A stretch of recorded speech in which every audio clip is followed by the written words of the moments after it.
Capítulo 19. Foram muitas as despedidas. Aquela noite foi a primeira vez que vi as mortalhas do acampamento sendo usadas de fato em corpos, e não foi algo que eu queira presenciar de novo. Entre os mortos, Lee Fletcher, do chalé de Apolo, que fora derrubado pelo bastão de um gigante. Ele foi envolto em uma mortalha dourada sem decoração alguma. O filho de Dioniso, que caíra lutando contra um meio-sangue inimigo, foi coberto por uma mortalha de um roxo intenso com bordado de parreiras. O nome dele era Castor. Senti vergonha por tê-lo visto no acampamento por 3 anos e nunca ter me dado o trabalho de saber seu nome. Tinha 17 anos. Seu irmão gêmeo, Pollux, tentou dizer algumas palavras, mas sua voz falhou e ele limitou-se a apanhar a tocha. Acendeu a pira funerária no centro do anfiteatro, e em segundos a fileira de mortalhas foi engolida pelo fogo, enviando fumaça e faíscas para as estrelas. Passamos o dia seguinte tratando os feridos, que eram quase todo mundo. Os sátiros e as dríades trabalhavam para reparar os danos à floresta. Ao meio-dia, o Conselho dos Anciãos de Casco Fendido convocou uma reunião de emergência no Bosque Sagrado. Os 3 sátiros seniores estavam lá, assim como Quiron, acomodado na cadeira de rodas. A pata de cavalo quebrada estava em processo de cura, então ele ficaria confinado à cadeira por alguns meses, até que o membro estivesse forte o bastante para sustentar seu peso. O bosque estava repleto de sátiros, dríades e náiades fora d'água, centenas deles, ansiosos para ouvir o que aconteceria. Juniper, Annabeth e eu nos encontrávamos ao lado de Grover. Sileno queria exilar Grover imediatamente, mas Quiron convenceu a pelo menos ouvir primeiro os testemunhos. Assim, contamos a todos o que acontecerá na caverna de cristal e o que Pan dissera. Em seguida, várias testemunhas da batalha descreveram o estranho som que Grover emitira e que mandara o exército do Titã de volta ao subterrâneo. Era pânico, insistia Juniper. Grover apelou para o poder do Deus Selvagem. Pânico? Perguntei. Percy, durante a primeira guerra entre deuses e titãs, o Sr. Pan soltou um grito horrível que afugentou os exércitos inimigos, explicou Quiron. Esse era seu maior poder, uma onda maciça de medo que ajudou os deuses a alcançar a vitória. A palavra pânico vem de Pan, veja bem. E Grover usou esse poder, evocado de dentro de si. Absurdo! Gritou Sileno. Sacrilégio! Talvez o Deus Selvagem tenha nos concedido uma bênção. Ou talvez a música de Grover tenha sido tão ruim que afugentou o inimigo. Não foi isso, senhor, afirmou Grover. Ele parecia bem mais calmo do que eu estaria se fosse insultado daquele modo. Pan permitiu que o espírito dele fosse transmitido para todos nós. Precisamos agir. Cada um de nós deve trabalhar para renovar o mundo selvagem, para proteger o que resta dele. Precisamos disseminar a notícia. Pan está morto. Não existe mais ninguém, somente nós. Depois de 2000 anos de buscas, é nisto que você quer que acreditemos? Gritou Sileno. Nunca. Precisamos continuar a procura. Exilem o traidor. Alguns dos sátiros mais velhos murmuraram sua anuência. Uma votação. Exigiu Sileno. De qualquer maneira, quem acreditaria neste jovem sátiro ridículo? Eu acreditaria, disse uma voz familiar. Todos se viraram. Entrando no bosque, vinha Dioniso. Ele usava um terno preto formal, e por isso eu quase não o reconheci, gravata púrpura e camisa roxa, o cabelo escuro e encaracolado cuidadosamente penteado. Seus olhos estavam injetados, como sempre, e o rosto, rechonchudo e corado, mas ele parecia estar sofrendo mais de pesar do que de abstinência de vinho. Todos os sátiros se levantaram em respeito e fizeram uma reverência quando ele se aproximou. Dioniso fez um gesto com a mão e uma cadeira brotou do chão perto da de Sileno, um trono feito de parreiras. Dioniso sentou-se e cruzou as pernas. Estalou os dedos e um sátiro apressou-se a lhe oferecer uma travessa com queijos e biscoitos e uma coca diet. O deus do vinho olhou a multidão reunida à volta. Sentiram minha falta? Os sátiros mais do que depressa concordaram e curvaram-se. Ah, sim, muito mesmo, senhor. Bem, eu não senti falta deste lugar. Disse Dioniso, áspero. Trago mais notícias, meus amigos. Notícias do mal. Os deuses menores estão mudando de lado. Morfeu passou para o grupo do inimigo. Hécate, Jano e Nêmesis, também. Zeus sabe quantos mais. Um trovão ribombou à distância. Retiro isso, disse Dioniso. Nem Zeus sabe. Agora quero ouvir a história de Grover. De novo, desde o começo. Mas, meu senhor, protestou Sileno. É pura bobagem. Os olhos de Dioniso cintilaram com fogo púrpura. Acabo de saber que meu filho Castor morreu, Sileno. Não estou de bom humor. Você faria bem se não me aborrecesse. Sileno engoliu em seco e fez sinal para que Grover recomeçasse. Quando Grover chegou ao fim, o Sr. D assentiu. Parece mesmo o tipo de atitude que Pan tomaria. Grover está certo. A busca é vergonhosa. Vocês devem começar a pensar por si mesmos. Ele voltou-se para um sátiro. Traga-me uvas descascadas, agora. Sim, senhor. O sátiro saiu afobado. Devemos exilar o traidor. Insistiu Sileno. Eu digo não, opôs-se Dioniso. É este meu voto. Eu também voto não, manifestou-se Quiron. Sileno contraiu o maxilar, mostrando teimosia. Todos a favor do exílio? Ele e os outros dois sátiros idosos ergueram a mão. 3-2, anunciou Sileno. Ah, certo, disse Dioniso. Mas, infelizmente para vocês, o voto de um deus conta como 2. E, como eu votei contra, estamos empatados. Sileno levantou-se, indignado. Isso é um ultraje. O conselho não pode ficar em um impasse. Então, que ele seja extinto. Disse o Sr. D, eu não ligo. Sileno curvou-se rigidamente, acompanhado pelos dois amigos, e eles saíram do bosque. Cerca de 20 sátiros os seguiram. Os outros permaneceram onde estavam, murmurando, constrangidos. Não se preocupem, disse-lhes Grover. Não precisamos de um conselho para nos dizer o que fazer. Podemos decidir isso por nós mesmos. Ele repetiu para todos as palavras de Pan, que precisavam salvar o mundo selvagem um pouco de cada vez. Então começou a dividir os sátiros em grupos, os que iriam para os parques nacionais, aqueles que procurariam as últimas áreas selvagens e os que defenderiam os parques e jardins nas grandes cidades. Bem, Annabeth me disse, parece que Grover está crescendo. Mas para o fim da tarde encontrei Tyson na praia, conversando com Briareu, que construía um castelo de areia com cerca de 50 de suas mãos. Ele não estava prestando muita atenção ao que fazia, mas as mãos haviam erguido um complexo de 3 andares com paredes fortificadas, um fosso e uma ponte levadiça. Tyson desenhava um mapa na areia.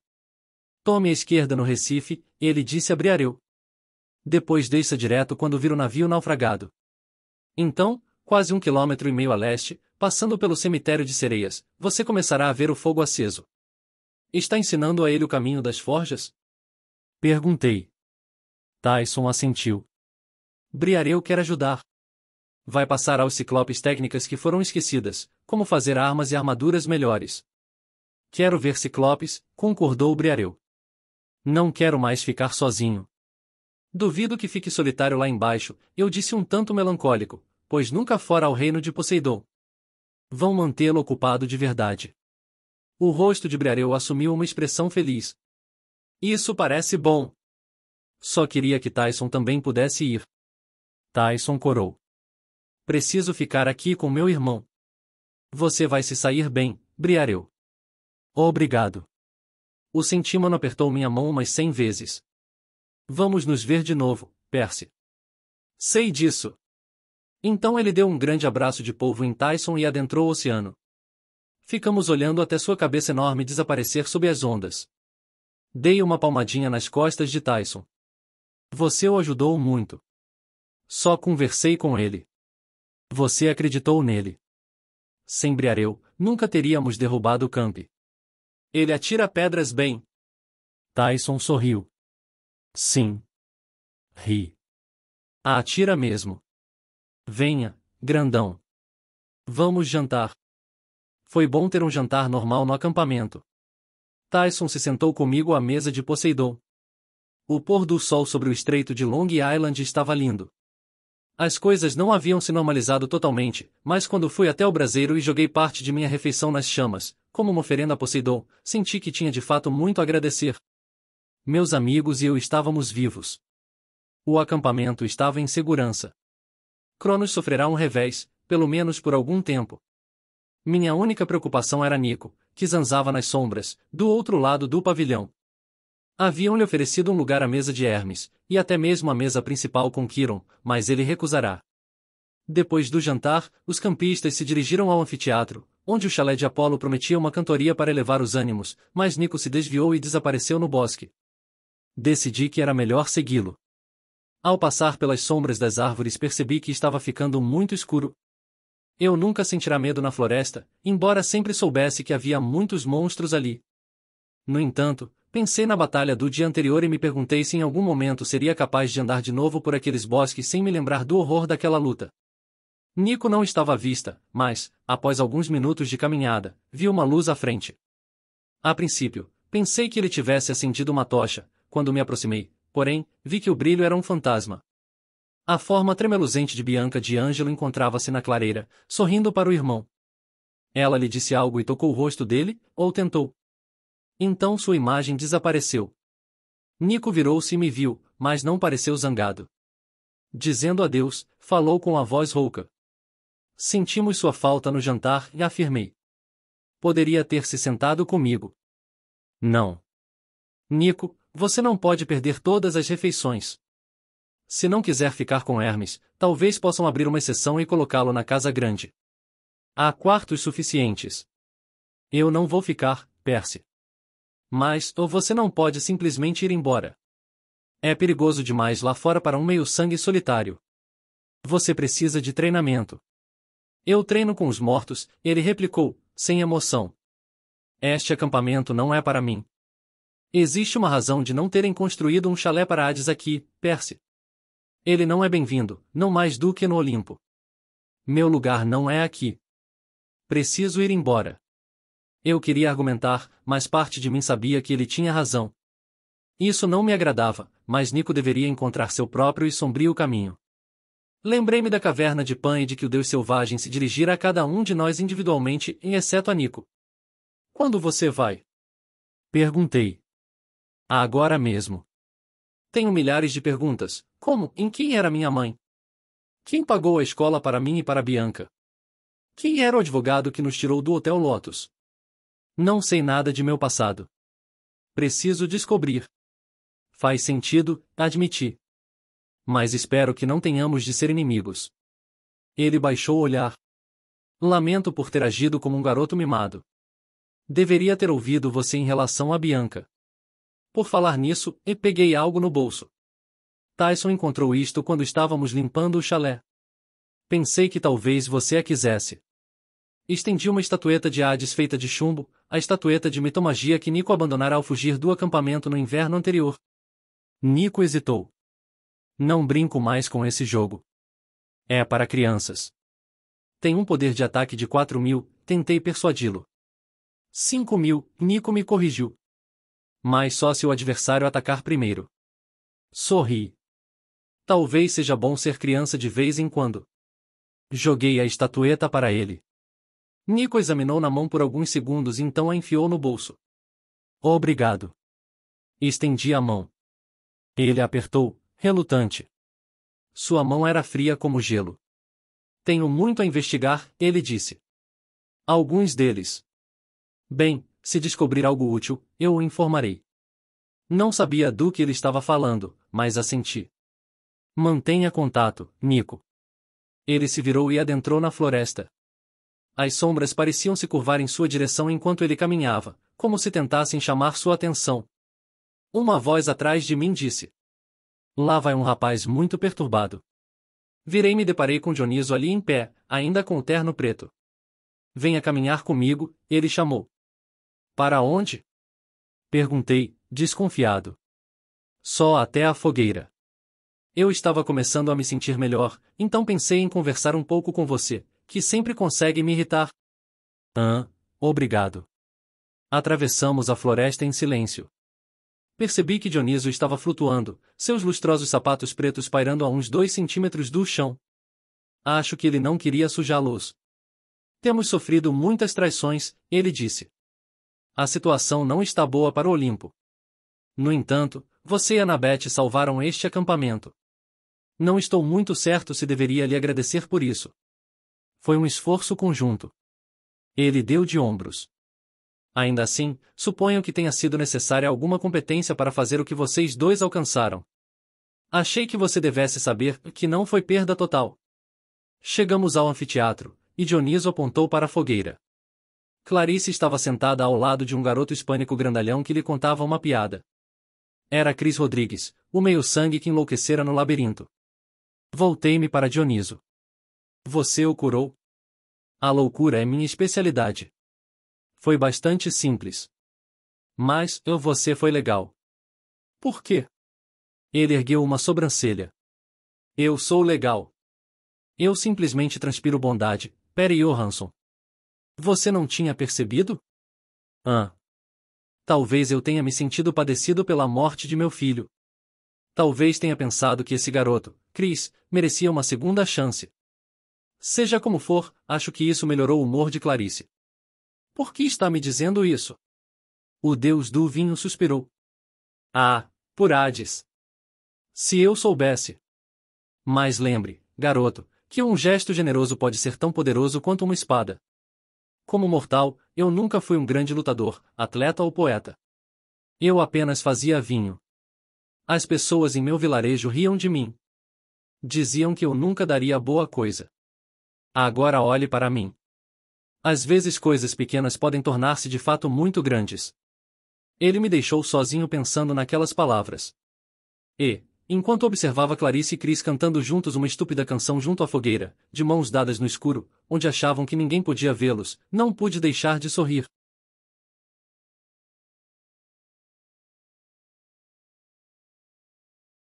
Capítulo 20. O restante do verão pareceu estranho de tão normal. As atividades diárias prosseguiram, arco e flecha, escalada na pedra, equitação com Pégasos. Jogamos captura da bandeira, embora todos evitássemos o punho de Zeus. Cantamos em torno da fogueira, disputamos corridas de bigas e pregamos peças nos outros chalés. Passei bastante tempo com Tyson e brincando com a senhora Oleari, mas ela ainda uivava à noite quando sentia muita saudade do antigo dono. Annabeth e eu estávamos sempre perto um do outro, mas nunca muito perto. Eu ficava feliz quando estava com ela, mas isso doía um pouco, e doía quando não estávamos juntos também. Eu queria falar com ela sobre Cronos, no entanto não conseguia mais fazer isso sem tocar no nome de Luke. E esse era um tema que eu não podia trazer à tona. Ela me dispensava todas as vezes que eu tentava. Julho se passou, com fogos de artifício na praia no 4 de julho. Agosto foi tão quente que os morangos começaram a assar nos campos. Finalmente, chegou o último dia no acampamento. O formulário padrão apareceu em minha cama depois do café da manhã, advertindo-me de que as arpias da limpeza me devorariam se eu ainda estivesse ali depois do meio-dia. Às 10 horas eu estava no topo da colina meio-sangue, à espera da van que me levaria para a cidade. Providenciei para que a senhora Oleari ficasse no acampamento, onde ela seria cuidada conforme Kiron me prometera. Tyson e eu nos revezaríamos visitando-a durante o ano. Eu esperava que Annabeth fosse comigo para Manhattan, mas ela só veio se despedir. Disse que combinara de ficar no acampamento um pouco mais. Cuidaria de Kiron até que a pata dele estivesse completamente recuperada e continuaria estudando o laptop de Dédalo, que a mantivera ocupada nos últimos 2 meses. Depois iria para a casa do pai, em São Francisco. Vou para uma escola particular, ela disse. Provavelmente, vou odiar, mas ela deu de ombros. Bem, então me ligue, ok? Claro, ela disse com certa frieza. Vou ficar atenta para o caso de... Lá estava ele de novo. Luke. Ela não conseguia nem pronunciar o nome dele sem abrir uma imensa caixa de dor, preocupação e raiva. Annabeth, eu disse, qual era o final da profecia? Ela fixou os olhos na floresta à distância, mas não disse nada. Descerás na escuridão do labirinto infinito, recordei. O morto, o traidor e o perdido reerguidos. Erguemos muitos mortos. Salvamos Ita Nakamura, que veio a ser um traidor. Erguemos o espírito de Pan, que estava perdido. Annabeth sacudiu a cabeça, como se quisesse me fazer parar. Ascenderás ou cairás pelas mãos do rei espectral, pressionei. Este não era Minos, como pensei. Era Nico. Ao escolher ficar do nosso lado, ele nos salvou. Da criança de Atena, a defesa final, este era Dédalo. Perse. A destruição virá quando o último suspiro do herói acontecer. Agora faz sentido. Dédalo morreu para destruir o labirinto. Mas qual era o último? E perderás um amor para algo pior que morrer. Annabeth tinha lágrimas nos olhos. Este era o último verso, Percy. Está feliz agora? O sol de repente parecia mais frio. Ah! Eu disse. Então Luke. Percy, eu não sabia de quem a profecia falava. Eu não sabia se, ela gaguejou, impotente. Luke durante anos ele foi o único que se importou de verdade comigo. Eu pensei. Antes que pudesse continuar, uma faísca de luz surgiu perto de nós, como se alguém tivesse aberto uma cortina de ouro no ar. Você nada tem de que se desculpar, minha querida. De pé ali no morro estava uma mulher alta, com um vestido branco, o cabelo escuro trançado sobre um dos ombros. Disse Annabeth. A deusa sorriu. Você encontrou as respostas, como eu imaginava. Sua missão foi um sucesso. Um sucesso? Perguntou Annabeth. Luke se foi. Dédalo está morto. Pan está morto. Como isso? Nossa família está a salvo, insistiu Hera.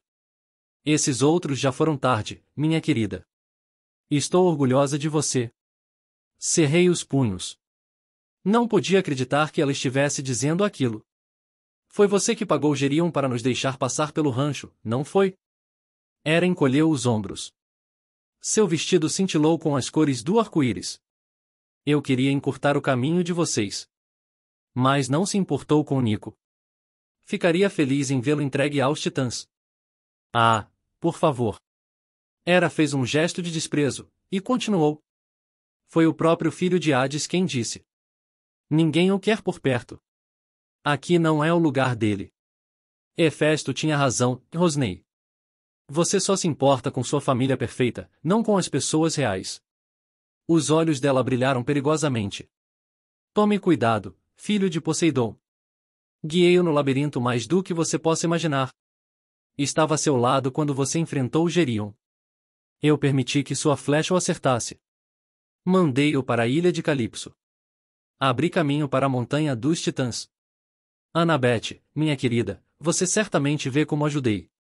Eu acolheria com alegria um sacrifício por meus esforços. Annabeth ficou imóvel como uma estátua. Ela poderia ter dito obrigada. Poderia ter prometido jogar um pouco de churrasco no braseiro para Hera e deixar tudo para lá. Mas ela cerrou o maxilar, teimosa.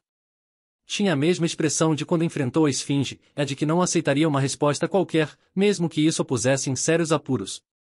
Percebi que essa era uma das qualidades que eu mais admirava em Annabeth. Percy tem razão. Ela se voltou contra a deusa. Você é que não pertence a este lugar, rainha Hera. Portanto, da próxima vez, não, obrigada, mas não vamos querer nada. A expressão de desdém de Hera foi pior do que a de uma empusa. Sua silhueta começou a brilhar. Você vai se arrepender deste insulto, Annabeth. Vai se arrepender, e muito. Desviei os olhos quando a deusa assumiu sua verdadeira forma divina e desapareceu em uma labareda de luz. O alto da colina estava novamente em paz. Mais adiante, no pinheiro, Peleu, o dragão, ressonava sob o velocino de ouro, como se nada tivesse acontecido. Desculpe-me, disse Annabeth. Eu preciso voltar. Vou manter contato. Ouça, Annabeth. Pensei no Monte Santa Helena, na ilha de Calipso, em Luke e em Raquel Elizabeth Dari, e em como, de repente, tudo se tornará tão complicado. Queria dizer a Annabeth que eu não desejava ficar tão longe dela. Mas então Argus buzinou lá embaixo na estrada, e perdi minha oportunidade. É melhor você ir, disse Annabeth. Cuide-se, cabeça de alga. Ela desceu a colina correndo. Fiquei olhando até ela chegar aos chalés. Annabeth não olhou para trás nem uma única vez. 2 dias depois era meu aniversário. Eu nunca anunciei a data, porque sempre caía logo depois do final do acampamento, portanto nenhum de meus amigos campistas podia vir, e eu não tinha muitos amigos mortais. Além disso, ficar mais velho não parecia motivo para celebrar, já que, de acordo com a grande profecia, eu destruiria ou salvaria o mundo quando completasse 16 anos. Já estava fazendo 15. Meu tempo estava se esgotando. Minha mãe preparou uma festa íntima em nosso apartamento. Poblofis compareceu, mas estava tudo bem porque queriam manipular a névoa a fim de convencer todos da Goode High School de que eu nada tivera a ver com a explosão na sala de música. Agora Paul e outras testemunhas estavam certos de que Kelly era uma líder de torcida louca e incendiária, enquanto eu fora simplesmente um inocente espectador que, em pânico, saíra correndo do local. Eu ainda estava inscrito como calouro na Goode, e começaria a estudar no mês seguinte. Se quisesse manter meu recorde de ser expulso da escola todos os anos, teria de me empenhar mais. Tyson também foi à minha festa, e mamãe assou 2 bolos azuis extras só para ele. Enquanto Tyson enchia com elas bolas de gás, Paul Blofis me pediu que o ajudasse na cozinha. Quando estávamos servindo ponche, ele disse: "Ouvi dizer que sua mãe o inscreveu para ter aulas de direção no outono." "É, legal. E estou ansioso. Na verdade, eu sempre sonhei em conseguir a carteira de motorista, no entanto acho que não estava mais tão empolgado, e Paul podia perceber. De uma forma estranha, ele às vezes me lembrava Kieron, pela maneira como olhava você e via o que estava pensando. Acho que era por causa da aura de professor. Você teve um verão difícil, ele disse. Tenho a sensação de que perdeu alguém importante. E, teve problemas com garotas. Eu o fitei. Como sabe disso? Mamãe. Ele ergueu as mãos. Sua mãe não disse nada. E eu não vou me intrometer. Só sei que tem algo diferente em você, Percy. Tem muita coisa acontecendo em sua vida, e eu não sei o que é. Mas eu também já tive 15 anos, e posso adivinhar pela sua expressão. Bem, você passou por dias difíceis. Fiz que sim com a cabeça. Eu havia prometido à mamãe que contaria a Paul a verdade sobre mim, mas aquele não parecia o momento certo. Ainda não. Perdi alguns amigos nesse acampamento que frequento, e eu disse. Bem, não eram amigos muito chegados, mas ainda assim. Eu sinto muito. É. Acho que essa história das garotas. Tome. Paul me passou um copo de ponche. Ao seu aniversário de 15 anos. E que o próximo ano seja melhor. Brindamos com nossos copos de papel e bebemos. Percy, eu me sinto um pouco mal por lhe pedir para pensar em mais um assunto, disse Paul, mas queria lhe fazer uma pergunta. Sim. Diz respeito a uma garota. Fechei a cara. O que quer dizer? Sua mãe, disse Paul, estou pensando em pedir a mão dela. Quase deixei o copo cair. Você quer dizer casar com ela? Você e ela? Bem, era essa a ideia. Tudo bem para você? Está pedindo minha permissão? Paul coçou a barba. Não sei se é permissão, se chega a tanto, mas ela é sua mãe. E sei que você está passando por muita coisa. Eu não me sentiria bem se não conversasse com você primeiro, de homem para homem. Homem para homem, repeti. Aquilo soava estranho. Pensei em Paul e em minha mãe, como ela ria mais e parecia mais feliz quando ele estava por perto, e como Paul se esforçara para me fazer ser aceito na escola. Então me vi dizendo, acho que é uma ótima ideia. Vai fundo. Ele então abriu um sorriso muito largo. Saúde, Percy. Vamos nos juntar à festa. Estava me preparando para soprar as velas quando a campainha tocou. Minha mãe franziu a testa. Quem pode ser? Era estranho, porque nosso prédio novo tinha porteiro, mas ele não interfonara. Mamãe abriu a porta e deixou escapar um suspiro. Era meu pai. Vestindo bermuda, camisa havaiana e sandálias Birkenstock, como sempre. A barba escura estava muito bem aparada e os olhos verde-mar faiscavam. Usava um boné surrado, decorado com iscas de pesca, em que se lia em boné da sorte de Netuno. Posei, mamãe se interrompeu. Estava vermelha até a raiz dos cabelos. Olá. Olá, Sally, disse Poseidon. Está linda como sempre. Posso entrar? Mamãe emitiu um som agudo que poderia ser tanto sim quanto socorro. Poseidon entendeu como um sim e entrou. Paul olhava de um para outro, tentando ler nossas expressões. Por fim, ele deu um passo à frente. Oi, eu sou Paul Blofis. Poseidon ergueu as sobrancelhas ao trocarem um aperto de mãos. Blofis, você disse? Não. É Blofis. Sei, disse Poseidon. Uma pena. Eu sou Poseidon. Poseidon? Um nome interessante. Eu gosto. Já tive outros, mas prefiro Poseidon. Como deus do mar. Exatamente. Bem, Mamãe interrompeu. Estamos muito felizes que você tenha vindo. Paul, este é o pai do Percy. Ah! Paul assentiu, embora não parecesse muito feliz. Entendo. Poseidon sorriu para mim. Aí está você, meu garoto. E Tyson, olá, filho. Papai. Tyson atravessou a sala aos pulos e deu um grande abraço em Poseidon, quase derrubando o boné de pesca dele. O queixo de Paul caiu. Ele olhou para a mamãe. Tyson é. Não é meu, ela garantiu. É uma longa história. Eu não podia perder os 15 anos de Percy, disse Poseidon. Ora, se estivéssemos em Esparta, Percy hoje seria um homem. É verdade, disse Paul, já fui professor de história antiga. Os olhos de Poseidon cintilaram. É o meu assunto. E história antiga. Sally, Paul, Tyson ou vocês se importariam se eu pegasse Percy emprestado por um momento? Ele passou o braço pelos meus ombros e me conduziu à cozinha. Assim que ficamos sozinhos, o sorriso dele desapareceu.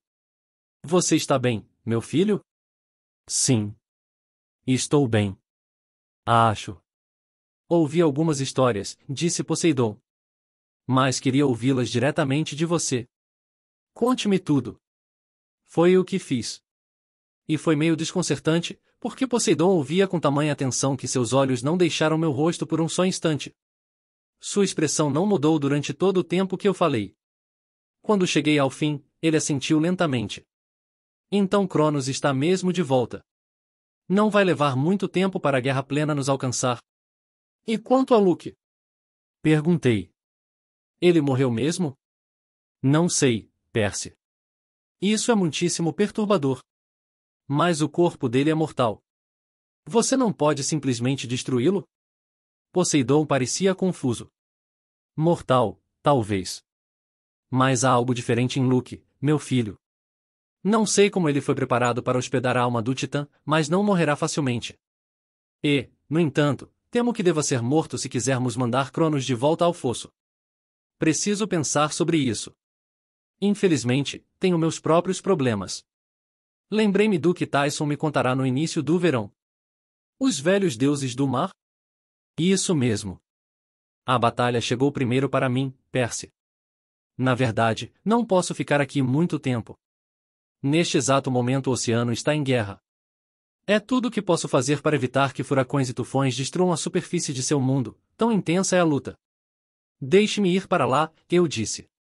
Deixe-me ajudar. Os olhos de Poseidon se enrugaram quando ele sorriu. Ainda não, meu filho. Presinto que você será necessário aqui. O que me lembra, ele pegou uma bolacha de areia e a colocou em minha mão. Seu presente de aniversário. Gaste-a com sabedoria. Gastar uma bolacha de areia? Ah, sim. Por aqui ela é conhecida como dólar de areia. No meu tempo, podia-se comprar muito com uma destas. Acho que você vai descobrir que ainda compra muita coisa, se usada na situação certa. Que situação? Quando chegar a hora, disse Poseidon, acho que você saberá. Fechei minha mão em torno da bolacha de areia, mas algo me incomodava. Pai, eu disse, lá no labirinto encontrei Anteu. Ele disse, disse que era seu filho favorito. Decorou toda a arena com caveiras e consagrou-as a mim, completou Poseidon. E você está se perguntando como alguém pôde fazer algo tão horrível em meu nome. Assenti, constrangido. Poseidon pousou a mão queimada de sol em meu ombro. Percy, seres menores tomam muitas atitudes horríveis em nome dos deuses. Isso não significa que os deuses aprovem. A maneira como nossos filhos e filhas agem em nosso nome, em geral diz mais sobre eles do que sobre nós. E você, Percy, é meu filho favorito.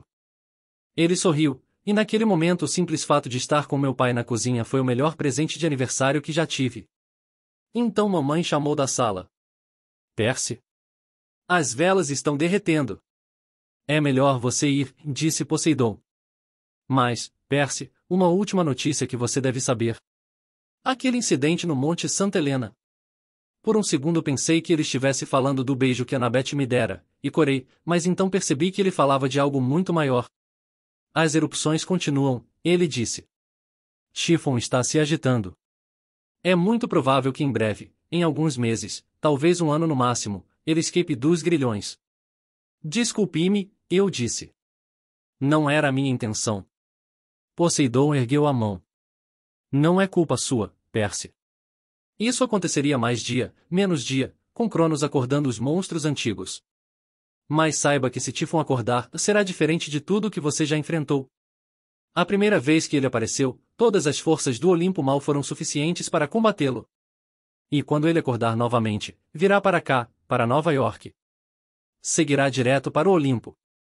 Era exatamente o tipo de boa notícia que eu queria em meu aniversário, mas Poseidon me deu palmadinhas nas costas como se tudo estivesse bem. Agora preciso ir, aproveite seu bolo. E, com isso, ele se transformou em névoa e foi levado pela janela em uma brisa quente do oceano. Deu certo trabalho convencer Paul de que Poseidon partirá pela saída de incêndio, mas como as pessoas não podem desaparecer no ar, ele não teve outra escolha senão acreditar. Comemos bolo azul e sorvete até não aguentarmos mais. Então brincamos de um punhado de jogos de grupo, como mímica e banco imobiliário. Tyson não entendeu a dinâmica da mímica e ficava gritando a resposta que estava tentando representar. Mas acabou se revelando bom de verdade no banco imobiliário. Ele me tirou do jogo após a quinta rodada e começou a levar mamãe e Paul à falência. Deixei-os jogando e fui para meu quarto. Coloquei uma fatia intacta do bolo azul na cômoda.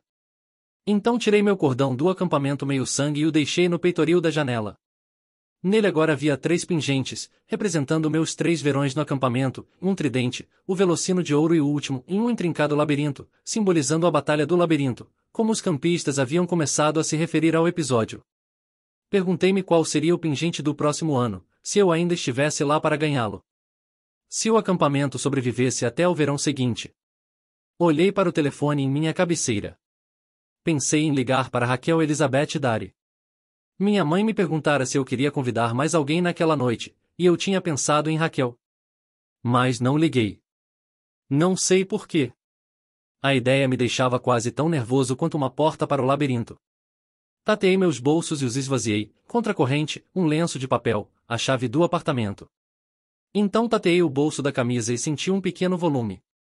Eu nem percebera, mas estava usando a camisa de algodão branco que Calypso me dera em Ogígia. Tirei o pedaço de tecido, desembrulhei-o e encontrei o raminho de enlace lunar.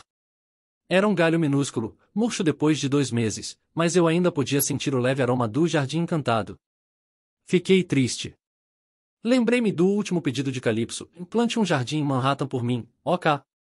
Abri a janela e passei para a saída de incêndio. Minha mãe guardava uma jardineira ali. Na primavera ela costumava enchê-la de flores, mas agora havia apenas terra, à espera de algo novo. Era uma noite clara. A lua estava cheia sobre a rua 82. Plantei o pequeno galho de enlace lunar com cuidado e o borrifei com um pouco de néctar de meu cantil do acampamento. A princípio nada aconteceu. Então, enquanto eu observava, uma pequenina planta prateada brotou do solo, uma muda de enlace lunar brilhando na noite quente de verão. Bela planta, disse uma voz.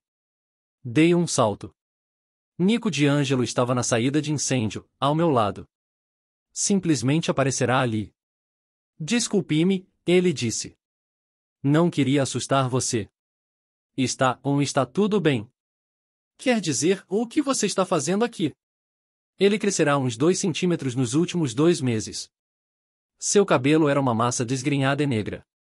Usava camiseta preta, jeans preto e um novo anel de prata com uma caveira.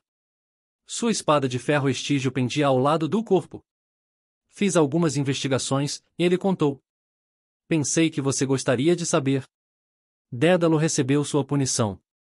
Você o viu? Nico assentiu. Minos queria que ele fervesse em fundi de queijo pela eternidade, mas meu pai tinha outros planos. Dédalo construirá viadutos e rampas de acesso nos campos de Asfódelos para sempre. Vai ajudar a aliviar o congestionamento do trânsito. Na verdade, acho que o velho ficou bastante feliz com isso. Ainda está construindo. Ainda está criando. E pode ver o filho e perdiz nos fins de semana. Legal. Nico cutucou o anel de prata. Mas essa não é a verdadeira razão de eu ter vindo. Também fiz algumas descobertas. Quero lhe oferecer algo. O quê? Um jeito de vencer Luke, ele disse. Se eu tiver razão, é o único modo de você ter uma chance. Respirei fundo. Oca! Estou ouvindo. Nick olhou para dentro de meu quarto e franziu as sobrancelhas. Aquilo é bolo de aniversário azul. Ele parecia faminto, talvez um pouco melancólico. Imaginei se o pobre garoto algum dia tiver uma festa de aniversário, ou se já fora convidado para alguma. Venha comer bolo e sorvete, chamei. Parece que temos muito que conversar. Fim.